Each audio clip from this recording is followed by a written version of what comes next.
ఇప్పుడు అసలు ఇంతకీ పరశురాముడు ఎవరన్నటువంటి విషయాన్ని ఒక 5 నిమిషాలు తెలుసుకునే ప్రయత్నం చేద్దాం. పరశురాముడు భృగు మహర్షి యొక్క కొడుకైనటువంటి రుచీకుడు, సత్యవతి ఇద్దరు దంపతులు ఉండేవారు. భృగు మహర్షి కొడుకు రుచీకుడు. ఈ రుచీకుడు సత్యవతిని వివాహం చేసుకున్నాడు. ఈ సత్యవతి ఎవరంటే గాది మహారాజు యొక్క కుమార్తె, అంటే విశ్వామిత్రుడి యొక్క అక్క. అప్పటికి విశ్వామిత్రుడు జన్మించలేదు, సత్యవతి మాత్రమే ఉంది. ఈ సత్యవతిని రుచీకుడు భృగు మహర్షి కుమారుడు వివాహం చేసుకున్నాడు. చాలా కాలం అయింది, సంతానం కలగలేదు.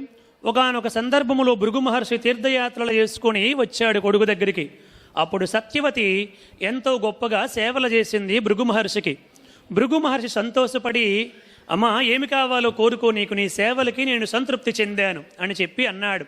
అప్పుడు సత్యవతి, మామగారు మీకు తెలియందేముంది, నాకు సంతానం కావాలి, మా అమ్మకి కూడా నేను ఒక్కర్తనే కూతుర్ని, నాకిచ్చి వివాహం చేసేసారు, మీ కుమారుడికి ఇచ్చి వివాహం చేసేసిన తర్వాత మా అమ్మ నాన్న ఇద్దరే ఉండిపోయారు, కాబట్టి వారికి కూడా సంతానాన్ని కలిగించు అని ప్రార్థన చేసిందండి.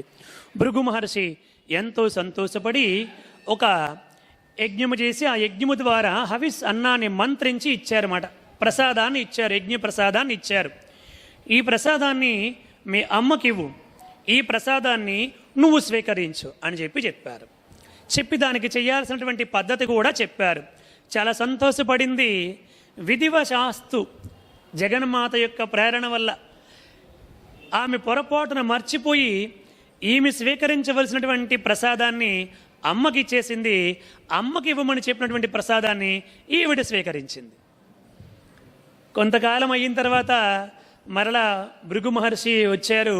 మహర్షి, మీరు చెప్పింది ఇలాగే కదా, నేను ఇలాగే చేశాను, ఈ విధమైనటువంటి పద్ధతి ప్రకారముగా మీరు చెప్పినవన్నీ చేశానంటే ఎంత పని చేసావమ్మా, నేను అలా చెప్పలేదు, నువ్వు తీసుకోవలసింది నువ్వు మీ అమ్మకి ఇచ్చేసావు పొరపాటున, మీ అమ్మ తీసుకోవలసింది నువ్వు తీసుకున్నావు, కాబట్టి ఇప్పుడు మీ నాన్నగారు ఎవరు, గాది మహారాజు, గాది మహారాజు కడుపులో ఎవరు పుట్టాలి, రాజు పుట్టాలి, కానీ ఇప్పుడు అక్కడికి వెళ్ళి ఒక బ్రాహ్మణుడు పుడతాడు.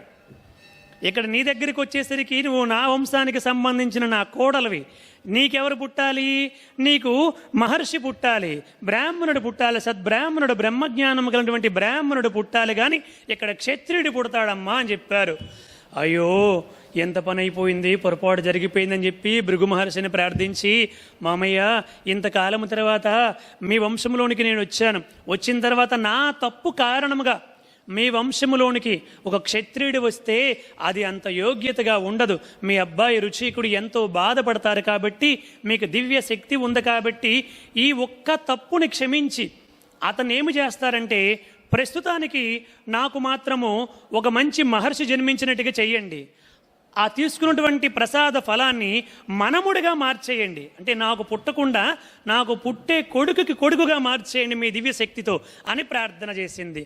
అప్పుడు భృగు మహర్షి ఆలోచన చేసి, సరే అమ్మా నీ ప్రార్థన కూడా కొంతవరకు సభ్యతగానే ఉంది, యోగ్యముగానే ఉందని చెప్పి అంగీకరించి ఆ విధముగానే మార్చారు.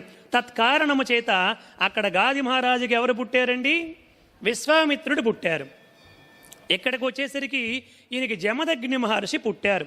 ముందు మహర్షి కావాలని కోరుకుంది కదా, ఆ మహర్షికి కావాలనుకుంటే ఆ విధముగా మీరు ఎవరైతే క్షత్రియుడిని ఇవ్వాలనుకున్నారో ఆ క్షత్రియుడు ఆ ప్రసాద ఫలంగా ఆ క్షత్రియుడిని జన్మింపజేయండి, ఆ విధముగా అనుగ్రహించండి అని ప్రార్థన చేసింది సత్యవతి.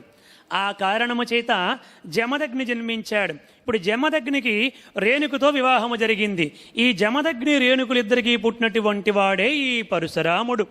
ఆ కారణము చేత పుట్టాడు. పుట్టిన లగాయత్తు తండ్రి దగ్గర గొప్ప శాస్త్రోక్తముగా సకల విద్యలు నేర్చుకుని కఠోరమైనటువంటి తపస్సు చేశాడు.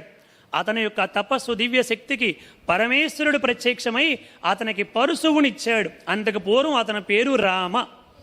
అతనికి పరశువునిచ్చారు కాబట్టి పరశువు అని చెప్పంటే గొడ్డలి, గండ్ర గొడ్డలి ఇచ్చారు ఆయుధముగా పరమేశ్వరుడు. తత్కారణముగా అప్పటి నుంచి అతను ఏమయ్యాడు, పరశురాముడు అయ్యారు. పెట్టినటువంటి పేరు భార్గవరామ అని పెట్టారన్నమాట. రామ భార్గవరామ అని పెట్టారు. తరువాత పరశురాముడు అయ్యాడు. గొప్ప దివ్య శక్తులన్నీ కూడా సంపాదించాడు. కఠోరమైనటువంటి తపస్సు చేశాడు. అలా కాలము గడుస్తూ ఉంది. Thanks for watching. Please comment, like share and subscribe our channel.